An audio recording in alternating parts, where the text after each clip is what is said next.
अब हम आपको यह बताएंगे कि आज सुप्रीम कोर्ट ने मोदी सरकार की इलेक्टोरल बॉन्ड स्कीम पर रोक क्यों लगा दिया। ये एक बहुत बड़ा फैसला है और ये इलेक्टोरल बॉन्ड्स यानी ये चुनावी बॉन्ड्स होते क्या हैं, आज आपको ये भी बताएंगे। चुनावी बॉन्ड का मतलब उस वचन पत्र से होता है जिसके जरिए राजनीतिक पार्टियों को चुनावों में चंदा मिलता है और केंद्र सरकार ने पहली बार वर्ष 2017 के बजट में इस चुनावी बॉन्ड की स्कीम की घोषणा की थी, जो बाद में वर्ष 2018 में लागू हुआ। और यह स्कीम उन अलग अलग समूह, बड़ी बड़ी कंपनियों और लोगों के लिए थी जो चुनावों में अपनी पसंद की राजनीतिक पार्टियों को गुप्त दान देना चाहते हैं, यानी चुनाव में पार्टियों को चंदा देना चाहते हैं। आपने देखा होगा हमारे देश में यह पुरानी परंपरा रही है कि लोग पार्टियों को चंदा देते हैं, व्यापारी लोग चंदा देते हैं, आम जनता भी कई बार चंदा देती है और बड़े बड़े जो औद्योगिक घराने हैं वो भी पॉलिटिकल पार्टीज को चंदा देते हैं। उसी को लेकर यह नई स्कीम निकाली गई थी और इसे गुप्त रखा गया था ताकि किसी को यह ना पता चले कि किस व्यक्ति ने, किस कंपनी ने, किस उद्योगपति ने किस पार्टी को कितना पैसा दिया है, इसे गुप्त रखा जाए। वैसे ही जैसे आपका वोट गुप्त रहता है, आप नहीं बताना चाहते कि आपने किस पार्टी को वोट दिया है, ऐसे ही किस पार्टी को आप ये दान दे रहे हैं, किस पार्टी को चुनावों के लिए ये पैसा दे रहे हैं आप, ये भी आप गुप्त रख सकते हैं। और गुप्त दान का मतलब यही था कि अगर कोई व्यक्ति चुनाव में मान लीजिए बीजेपी को या कांग्रेस को या तृणमूल कांग्रेस को या फिर किसी दूसरी पार्टी को चंदा देना चाहता है तो वो व्यक्ति या वो कंपनी बैंक से 1,000, 10,000, 1 लाख, 10 लाख और 1 करोड़ रुपए के चुनावी bonds state bank of India की निर्धारित ब्रांच से खरीद कर उस पार्टी को चुनावों में चंदा दे सकता है। और इस स्कीम की सबसे बड़ी बात यह थी कि जिस व्यक्ति या जिस कंपनी ने यह चंदा दिया है उसकी पहचान को गुप्त रखा जाएगा। और इसी बात पर इस योजना को अदालत में चुनौती दी गई थी और यह मामला सुप्रीम कोर्ट तक गया। याचिकाकर्ताओं का यह कहना था कि जो लोग या जो बड़ी बड़ी कंपनियां बैंक से चुनावी बॉन्ड्स खरीदकर चुनावों में राजनीतिक पार्टियों को चंदा दे रहे हैं, क्या उनकी पहचान को गुप्त रखने से चंदे की इस प्रक्रिया पर संदेह पैदा नहीं होता। और मान लीजिए अगर किसी राजनीतिक पार्टी ने किसी कंपनी के साथ कोई डील की है और यह कहा है कि अगर चुनाव में वो कंपनी उस पार्टी को इतना चुनावी फंड देती है गुप्त दान के जरिए, तो चुनावों के बाद वही पार्टी उस कंपनी को फायदा पहुंचाएगी या उस व्यक्ति को फायदा पहुंचाएगी, तो फिर इसे कैसे रोका जाएगा। यानी इसके बावजूद भी मिलीभगत हो सकती है पॉलिटिकल पार्टी और उद्योगपतियों के बीच में या बाकी लोगों के बीच में।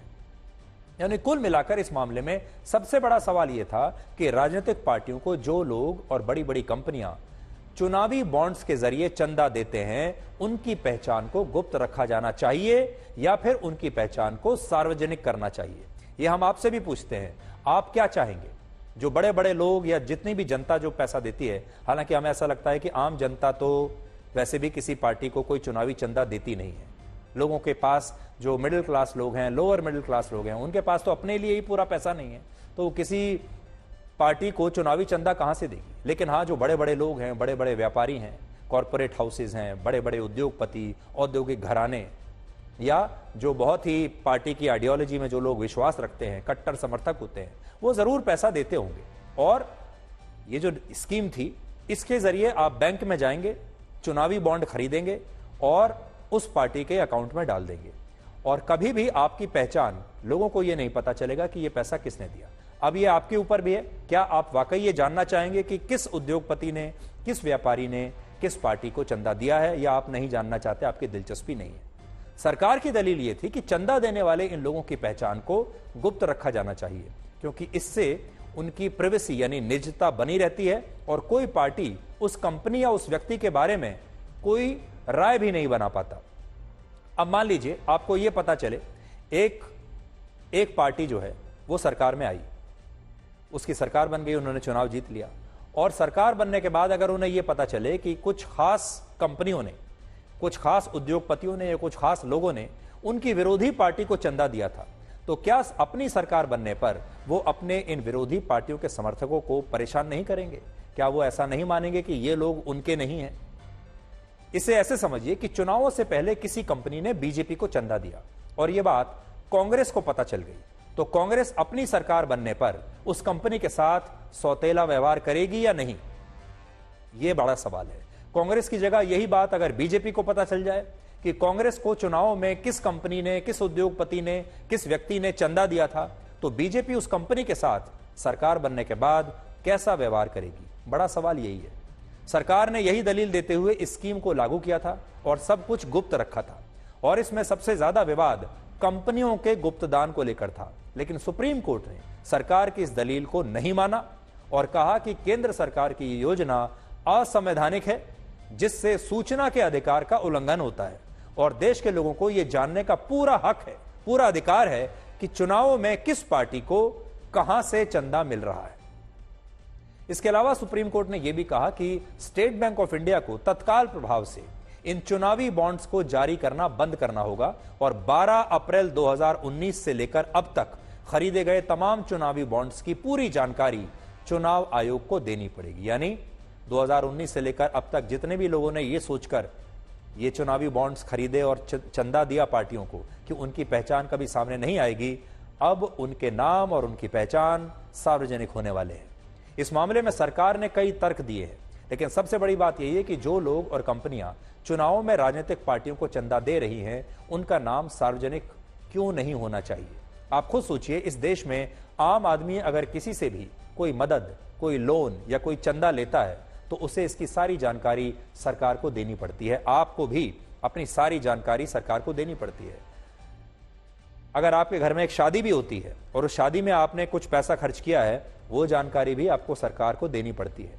लेकिन जो पार्टियां चुनाव में लोगों से चंदा लेती हैं, वो उनकी पहचान को गुप्त रखना चाहते हैं और गुप्त रख लेती हैं।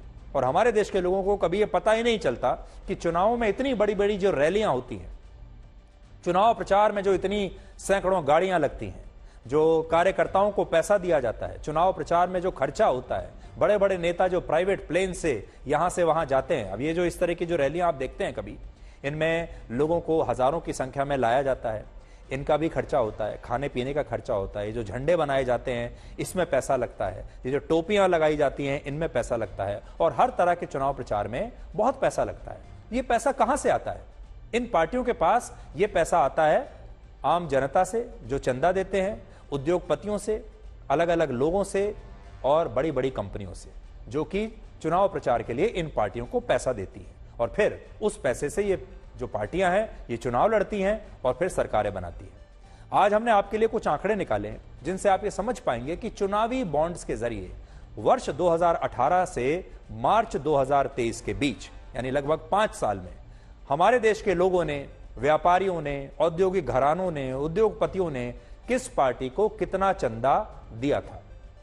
तो देखिए बड़ी स्क्रीन पर इस समय अवधि में, यानी लगभग इन 5 वर्षों में 2018 से 2023 तक चुनावी बॉन्ड्स के जरिए सभी राजनीतिक पार्टियों को 11,723 करोड़ रुपए का चंदा मिला है, जिसमें से सबसे ज्यादा 6,623 करोड़ रुपए बीजेपी को मिला, 1,160 करोड़ रुपए कांग्रेस को मिले, 1,137 करोड़ रुपए ममता बनर्जी की पार्टी तृणमूल कांग्रेस को मिले, के चंद्रशेखर राव की पार्टी बीआरएस को 950 करोड़ रुपए मिले, नवीन पटनायक की बीजू जनता दल को 809 करोड़, डीएमके को 645 करोड़ और वाईएसआर कांग्रेस को चुनावी बॉन्ड्स के जरिए 399 करोड़ रुपए का चंदा मिला है।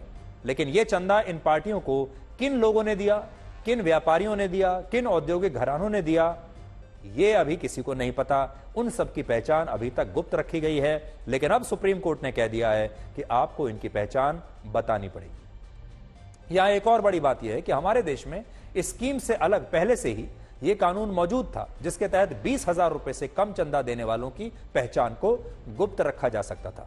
20,000 यानी जिन लोगों ने सिर्फ 20,000 तक का चंदा दिया है, उनकी पहचान गुप्त रखी जा सकती है। और बाद में चुनावी बॉन्ड्स की स्कीम आने से इससे ज्यादा का चंदा देने वालों की पहचान को गुप्त रखना आसान हो गया। यानी 20,000 तक तो पहले से ही गुप्त रखते थे, अब 20,000 से ऊपर देने वालों की पहचान भी गुप्त रहने लगी। और आपको यह बात जानकर हैरानी होगी कि बीजेपी को 60% चंदा, कांग्रेस पार्टी को 71% चंदा, ममता बनर्जी की पार्टी को सबसे ज्यादा 97% चंदा 20,000 या उससे कम के रकम में मिला था। और क्योंकि यह चंदा 20,000 या उससे कम का था, इसलिए चंदा देने वाले इन लोगों की पहचान को गुप्त रखा जा सकता था, और इन पार्टियों ने ऐसा ही किया। यानी बड़ी स्क्रीन पर अगर एक बार आप फिर देखिए कि ये देखिए जो चुनावी चंदा है, इलेक्टोरल बॉन्ड से चुनावी चंदा, ये टोटल इतना है, इसमें सबसे ज्यादा बीजेपी को मिला है। लेकिन अगर गुप्त दान की आप बात करें, जो गुप्त चंदा है वो सबसे ज्यादा तृणमूल कांग्रेस को मिला है। हालांकि अब सुप्रीम कोर्ट ने चुनावी बॉन्ड्स की स्कीम को रोक दिया है। ये निर्णय एक बहुत ही प्रामाणिक उद्देश्य के लिए लाया गया था। चुनाव में पारदर्शिता हो फंडिंग में, इसके लिए लाया गया था। चुनाव में कैश का प्रभाव कम हो, उसके लिए भी लाया गया था। हमारे जितने चंदा देने वाले लोग हैं, उनकी अपेक्षा थी कि अगर उचित होगा कि हमारे लिए भी गोपनीयता रखी जाए, और ये बहुत अस्वाभाविक नहीं है। ये एक तूफान है, एक भूकंप है, क्योंकि ये साबित कर दिया है सुप्रीम कोर्ट ने कि मोदी सरकार सूट बूट झूठ और लूट की सरकार है। ये जो इलेक्टोरल बॉन्ड स्कीम लाया गया था, ये गैर कानूनी है और ये हमारे संविधान के खिलाफ है। और इससे ये भी साबित होता है कि मोदी सरकार एक तरफ चंदादाताओं को सम्मान देती है और दूसरी तरफ अन्नदाताओं पर अत्याचार और अन्याय करती है। ये तो ऐतिहासिक फैसला है। मैं समझता हूं कि पिछले 20-25 साल में ऐसा कोई फैसला सुप्रीम कोर्ट ने नहीं दिया जिसका जो असर है वो लोकतंत्र पे पड़े और अच्छा असर पड़े, क्योंकि सुप्रीम कोर्ट ने इस फैसले द्वारा ये प्रयास किया है कि जो लोकतंत्र है उसमें लेवल प्लेइंग फील्ड होना चाहिए। किसी एक पॉलिटिकल पार्टी को इतना ताकतवर बना दो कि बाकी पार्टीज उसके सामने कुछ कर ही नहीं सकती। सबसे बड़ी बात यह है, बहुत सारे लोग इस पर भी सवाल कर रहे हैं कि बीजेपी को ही सबसे ज्यादा चंदा क्यों मिल रहा है, क्योंकि जो टोटल चंदा मिला है उसका लगभग 57% जो हिस्सा है वो बीजेपी के पास है। लेकिन बड़ी बात यह है कि लगभग देश के इतने ही हिस्से पर बीजेपी की सरकारें भी चल रही है। तो बीजेपी का जो अगर आप चंदा देखेंगे, जो चंदा उसे मिल रहा है वो उसके प्रोपोर्शन में ही मिल रहा है जितने इलाके पर बीजेपी की सरकारें। अगर आप देखेंगे तो जो कुल चंदा है उसमें से लगभग 56.5% बीजेपी को मिला है और बीजेपी देश के लगभग 57% हिस्से पर राज करती है, वहां उनकी सरकारें हैं। तो अगर आप उसका रेशो देखेंगे तो लगभग उतना ही आएगा, यानी जितनी जगहों पर बीजेपी का शासन है उसी के हिसाब से बीजेपी को चंदा भी मिल रहा है। लेकिन एक और बड़ी बात यह है जो मैं आपको बताना चाहता हूं, जो अननोन सोर्सेज से जो पार्टियों को बताना होता है कि उनका जो टोटल चंदा आ रहा है वो अननोन सोर्सेज उसमें कितने हैं, तो उसमें नंबर 1 पर है तृणमूल कांग्रेस। तृणमूल कांग्रेस का 96.77% जो चंदा है वो अननोन सोर्सेज से आया है। कांग्रेस का 71.84% अननोन सोर्सेज से आया है। और तीसरे नंबर पर बीजेपी है जिसका 60.56% जो चंदा है वो अननोन सोर्सेस से आया है, जिसमें इलेक्टोरल बॉन्ड्स और डोनेशन जो होती है, जो 20,000 रुपए से कम का जो डोनेशन है उसे अननोन सोर्सेज में माना जाएगा। तो यह भी आप देख लीजिए। तो हम कुल मिलाकर यह कहेंगे कि हमारे देश में, जिसे हम इलेक्टोरल रिफॉर्म्स कहते हैं, कि हमारे देश में जो राजनीति हो रही है, जो चुनाव की जो प्रक्रिया है, क्या उसमें और सुधार की आवश्यकता है? क्या हम अपने चुनावों को और ज्यादा साफ सुथरा कर सकते हैं? क्या चुनावों को और ज्यादा पारदर्शी बना सकते हैं? और हमारे देश में अक्सर ये कहा जाता है कि चुनावों का मतलब है पैसा। जिसके पास पैसा है वही चुनाव लड़ सकता है, जिसके पास पैसा है टिकट भी उसी को मिलेगा, चुनाव प्रचार भी वही कर पाएगा और आखिर में जीत भी उसी की होगी। अगर कोई ऐसा उम्मीदवार गलती से आ जाता है जिसके पास कोई पैसा ही नहीं है, तो पहली बात तो यह है कि उसे राजनीति में आगे बढ़ने का मौका ही नहीं मिलता। और फिर अगर वो बढ़ भी जाता है तो पैसा ना होने के कारण वो पीछे छूट जाता है। यानी कि आपने भी सुना होगा, कहा जाता है कि हमारे देश में राजनीति पैसे का खेल है, और पैसा इतना है कि किसी को यह नहीं पता कि ये पैसा कहां से आ रहा है और कहां जा रहा है।